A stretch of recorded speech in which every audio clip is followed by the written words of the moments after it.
벌써 2025년에 6개월이 흘러가고 7월 달을 시작하게 됐습니다. 너무나도 시간이 빨리 흐르죠. 놀랍습니다. 지난 상반기 동안 살아오시면서 어떻게 느끼면서 살아오셨습니까? 정말 하나님께서 우리를 사랑하시는구나라고 하는 것을 생생하게 느끼며 여기까지 오셨습니까?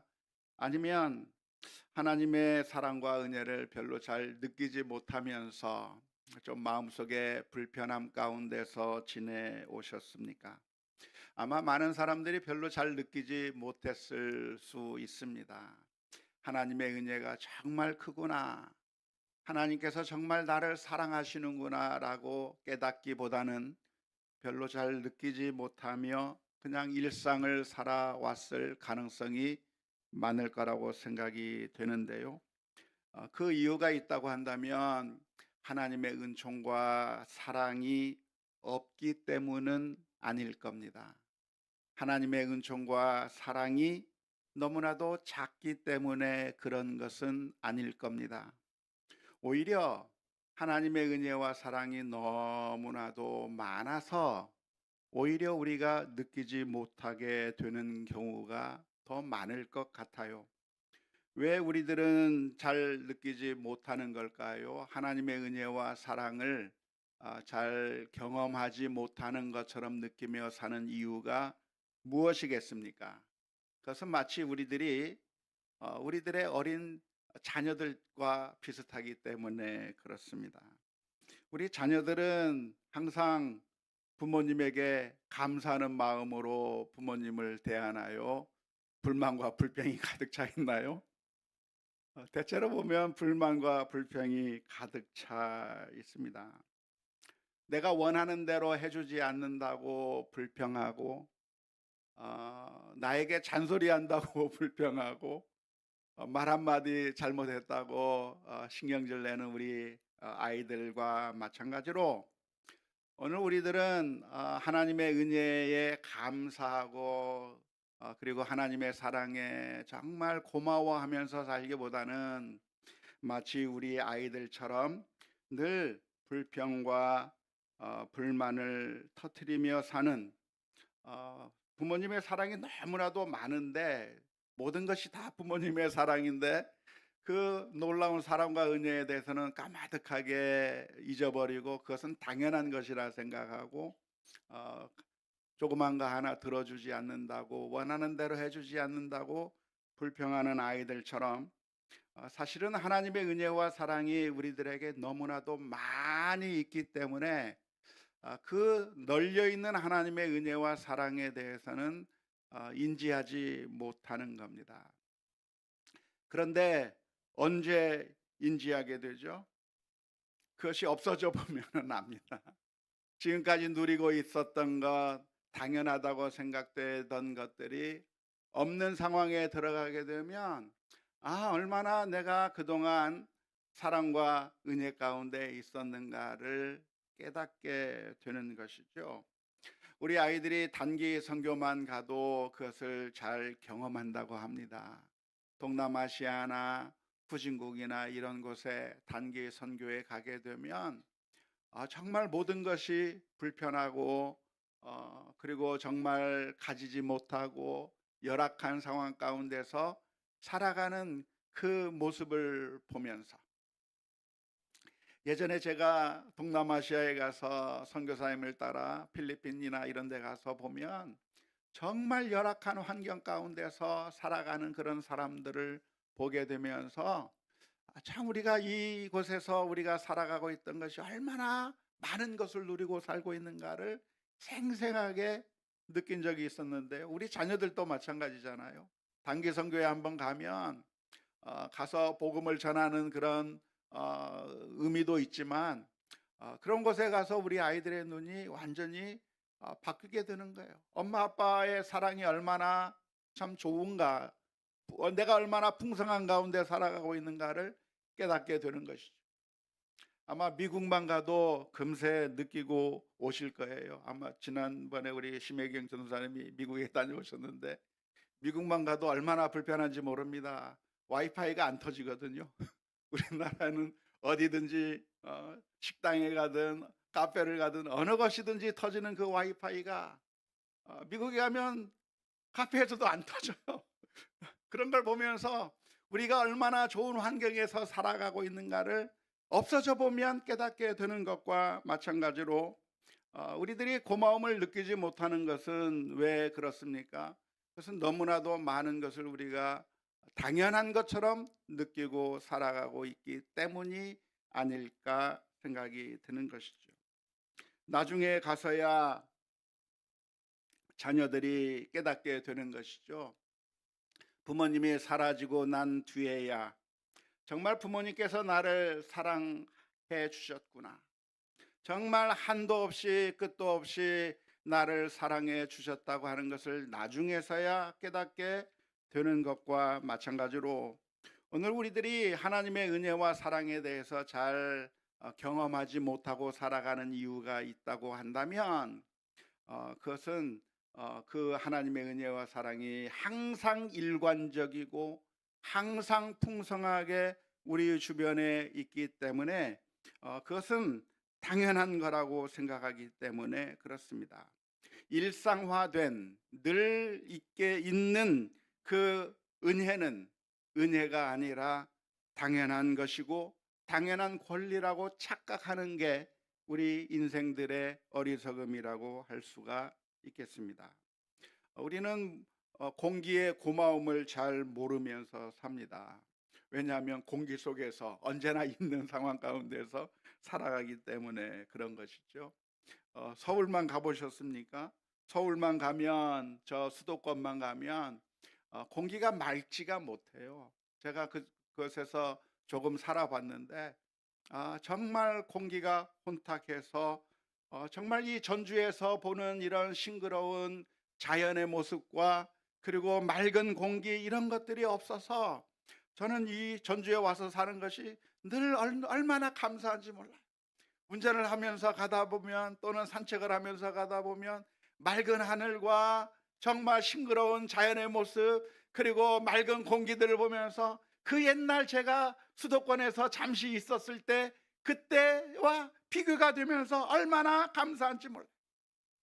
예전에 제가 북경에 가서 베이징에 가서 거기서 그 지하에 있는 성도들에게 목회자들에게 이렇게 성경을 강의하고 하는 일들을 매년 이렇게 해 왔었는데요. 북경에 갈 때마다 느끼는 것이 있다고 한다면 가 있는 일주일 내내 해를 한 번도 볼 수가 없다는 거예요.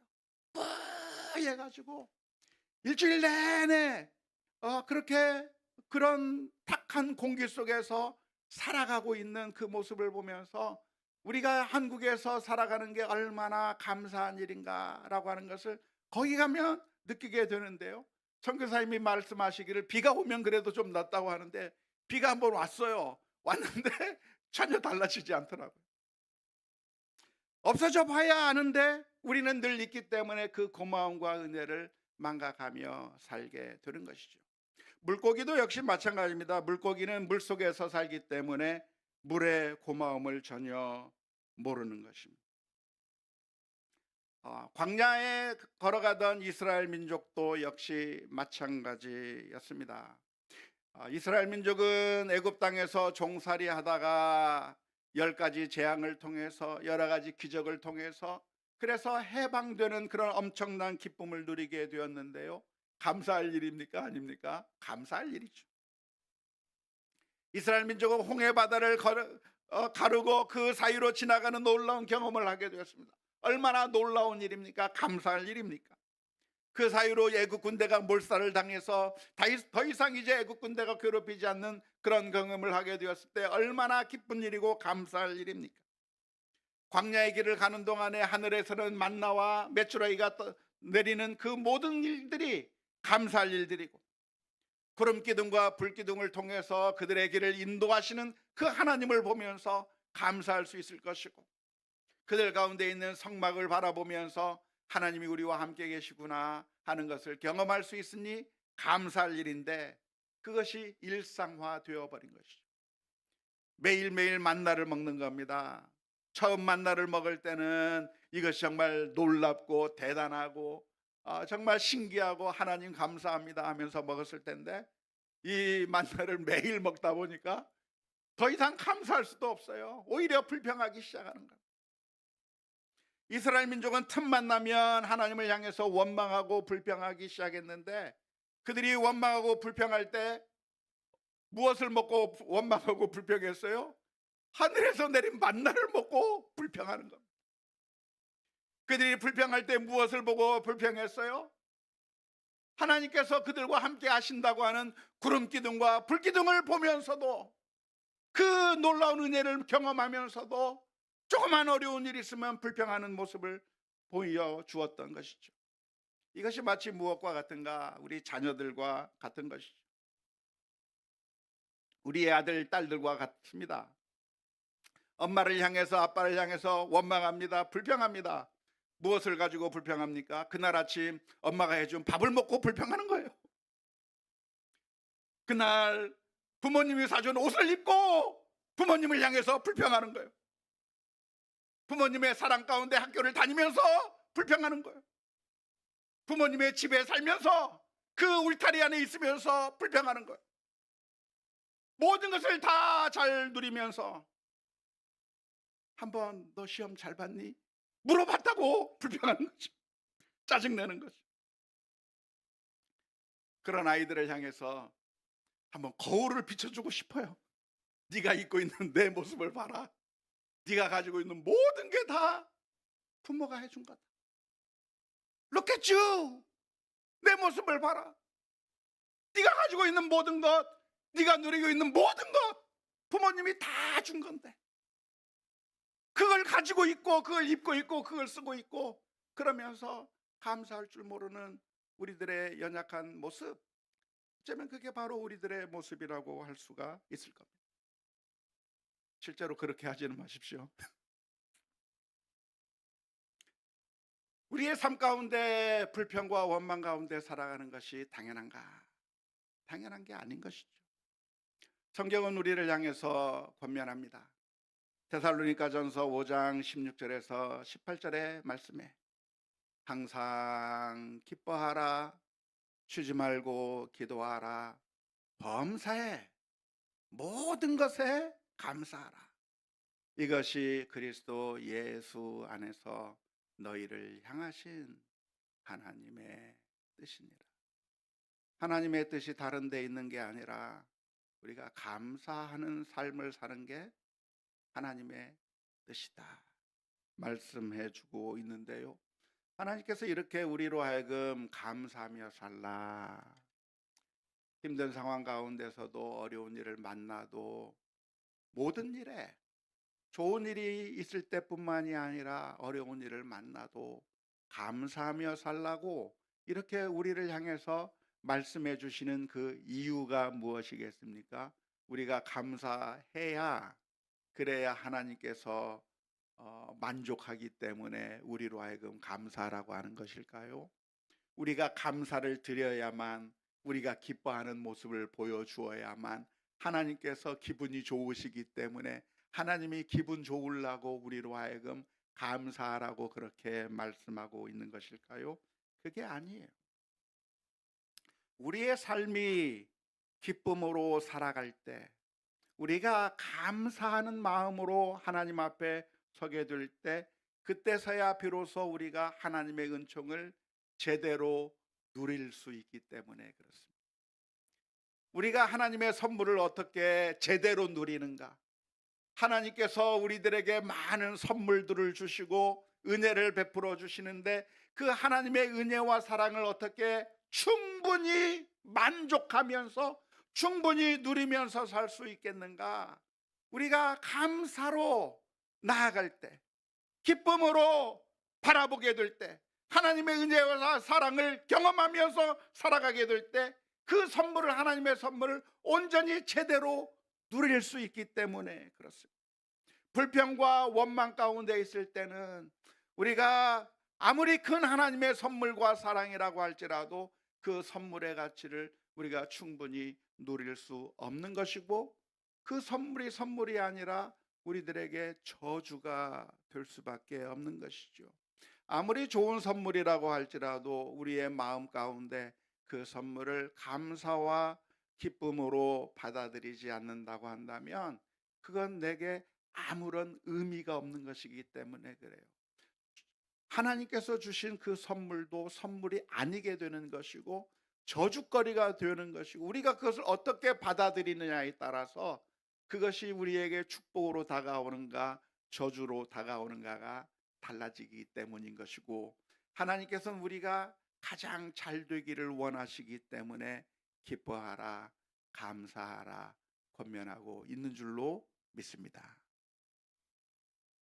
오늘 우리가 읽은 시편 65편을 보면요, 이 시편 65편의 말씀은 그 시편을 다윗이 쓴 시라고 표제어에 되어 있습니다. 시편에 나와 있는 그 표제 문구들은 후대에 있는 사람들이 집어넣은 것이 아니라 성경 원전에 그대로 같이 전승되어 오는 것이라고 할 수가 있겠는데요. 신약이나 구약의 다른 곳에 있는 표제어와는 달리 시편에 있는 표제어들은 성경 원문에서부터 계속 전수되어 왔던 표제어입니다. 이 다윗이 쓴 시로 시편 65편이 기록되어 있는데요. 이 다윗의 시는 하나님을 찬양하는, 하나님께 감사하고 하나님께 노래하는 그 내용이 기록되어 있는데요. 이 다윗이 무엇을 감사하고 있는가? 곡식을 주신 것에 대해서 감사하고 있습니다. 하나님께서 우리들에게 곡식을 주셨다고 하면서 감사하고 있는 것이죠. 그런데 어떻게 곡식을 하나님께서 주셨는가? 하나님께서 비를 내려주시고 물을 주셔서 윤택하게 하시고 밭에서 곡식이 자라게 하고, 우리 일생활 가운데 여러 가지 비를 통해서 그 농사가 잘 되게 만들어서, 그래서 이 곡식을 하나님께서 우리에게 주셨다. 그것을 노래하면서 하나님을 찬양하는 시가 시편 65편 이 우리가 읽은 이 부분이라고 할 수가 있겠습니다. 저는 이 점이 참 아주 제 눈에 확 들어왔어요. 왜냐하면 다윗이 무엇에 대해서 감사하고 노래하고 찬양하고 있는가? 전쟁에서 이겼다고 지금 감사하고 찬양한 게 아니잖아요. 우리가 기대하는 다윗이 누구였습니까? 목동이었어요. 목자였어요. 다윗이 누구였습니까? 전사였어요. 싸우는 군인이었어요. 왕이었어요. 이 다윗의 삶 가운데서 감사할 일들을 찾아보라고 한다면 무엇을 찾을 수 있을까요? 골리앗과 싸워서 이기면서 하나님께서 이 골리앗을 이기게 해주셨다고 하는 그 사실 때문에 감사할 수 있었을 거예요. 전쟁에서 이기고 돌아오면서 그래서 승리를 주신 그 하나님에 대해서 감사할 수 있었을 거예요. 그리고 압살롬에게 쫓겨났다가 다시 복권되는 그 현장 가운데서 하나님 앞에 감사할 수 있었을 겁니다. 그 상황 가운데서 다 감사했어요. 다 하나님을 찬양했어요. 다 하나님께 영광 올려드렸어요. 그런데 놀랍게도 농사하고는 관련이 거의 없을 거라고 생각이 되는데, 이 다윗이 곡식을 주신 하나님께 찬양하고 있다고 하는 점을 봤어요. 왜 곡식에 대해서 다윗이 감사하고 노래하고 있는가? 그 상황이 어떤 상황일까 생각해 보니까 아마도 밥 먹다가 그러지 않았을까? 어느 날 밥을 먹으면서, 빵을 먹으면서 다윗이 이 빵을 먹는 그것을 보고, 내가 이 빵을 매일, 오늘 아침 이 빵을 먹는데, 매일매일 이 빵을 먹는데 이 빵이 어떻게 내 손에 들어오게 되었는가? 그냥 어쩌다 보니까 빵이 있는 것이 아니고, 당연히 그 빵이 여기에 있는 게 아니고, 당연히 내가 먹을 수 있는 것이 아니라 사실은 하나님께서 비를 주시고 물을 내려주시고 땅을 윤택하게 하시고 곡식을 내게 하셔서 그 모든 과정들을 통해서 내가 오늘 이 빵을 하나 먹을 수 있다고 하는 그 사실을 바라보면서 감사한 것이 아닐까 생각이 들어요.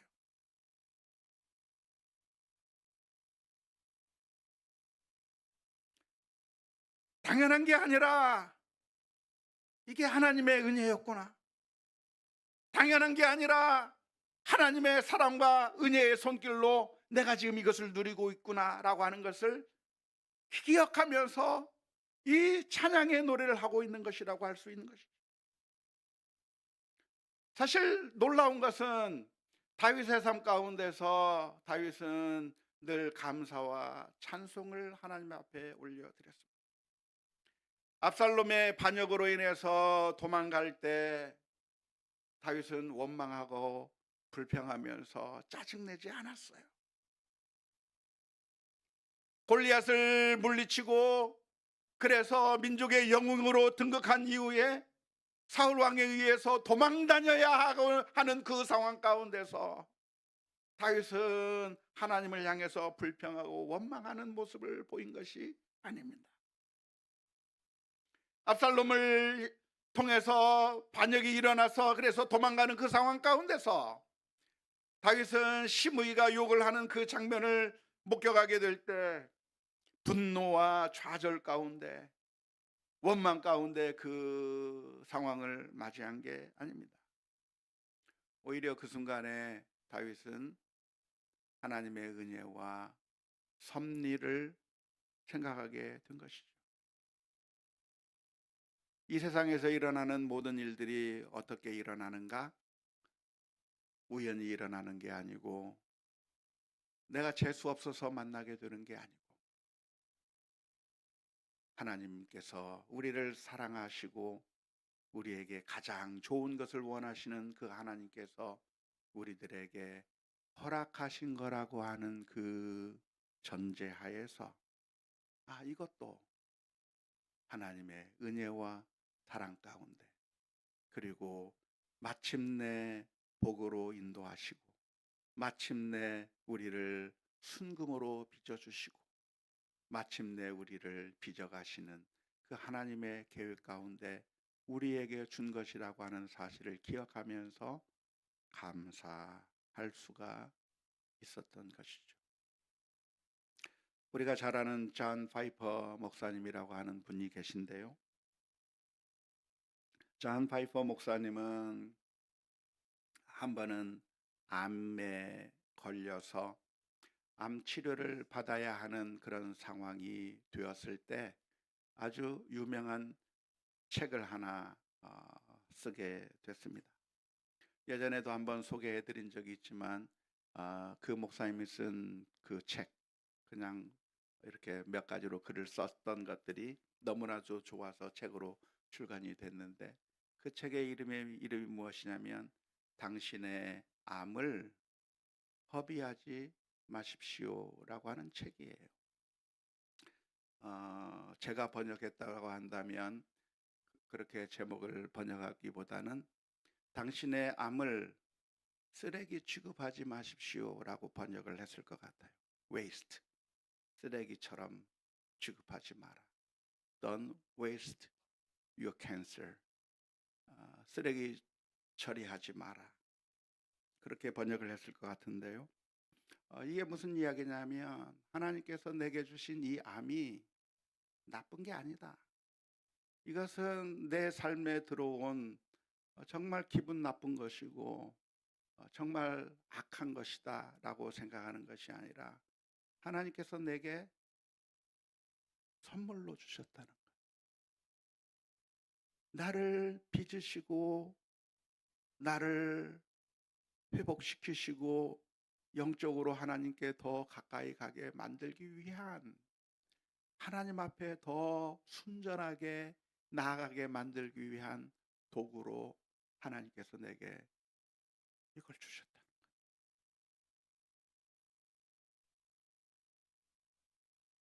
그래서 그 하나님의 선물을 그냥 싫다고 쓰레기 취급하지 말고 그것을 소중하게 받아들이라고 하는 그런 책인데요.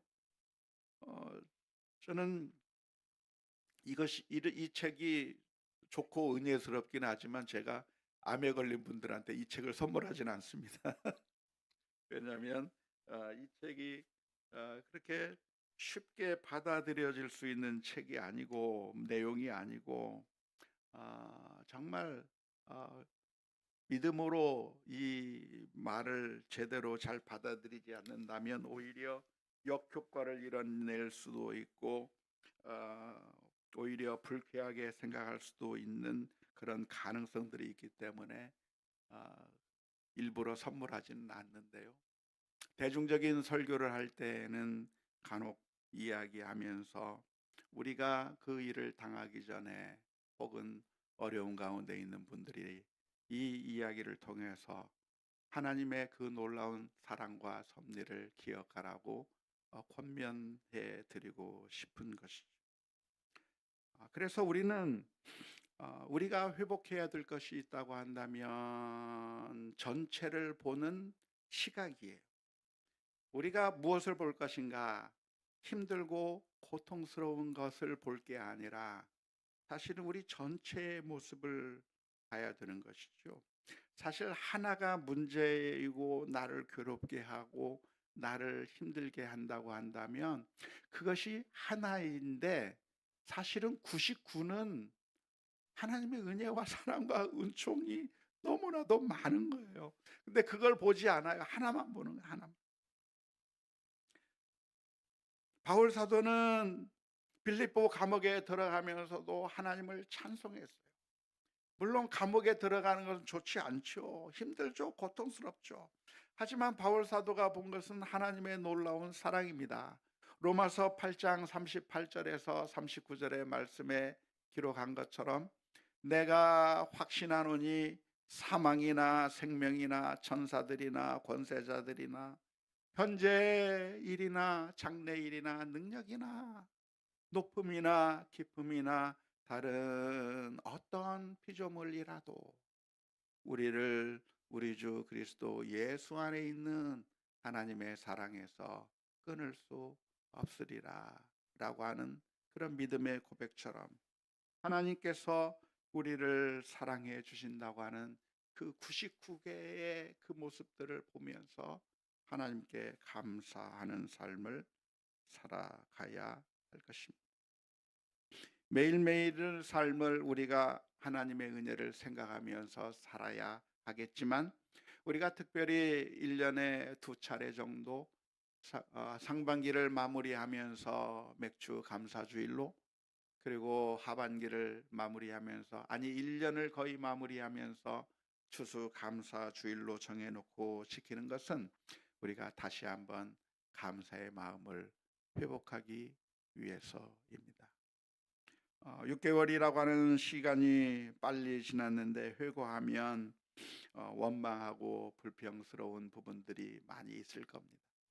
하지만 그런 상황 가운데서도 우리가 감사를 회복해야 하는 것이죠. 다윗이 좋고 정말 행복하고 신나는 그런 일들에게서만이 아니라 자신이 먹는 그 빵 하나를 보면서 내가 오늘 이 빵을 먹을 수 있는 것 하나님의 은혜와 사랑을 생각하면서 감사와 찬송을 올려드렸던 것처럼 우리의 마음 가운데는 늘 원망과 불평과 짜증들이 솟아오르지만 하는 일들이 막힐 때마다 하는 계획했던 것들이 실패로 돌아갈 때마다 우리들 앞에 커다란 장애물이 있을 때마다 나를 괴롭게 하는 그 가시 같은 것들이 우리를 괴롭게 할 때마다 우리가 늘 넘어질 때가 있겠지만 그때마다 우리를 사랑하사 그 아들을 십자가에 내어주신 하나님의 은혜와 사랑을 다시 한번 생각하며 감사와 찬송으로 주님 앞에 나아가고 회복하는 그런 우리 모두가 다 될 수 있기를 주님의 이름으로 축원합니다.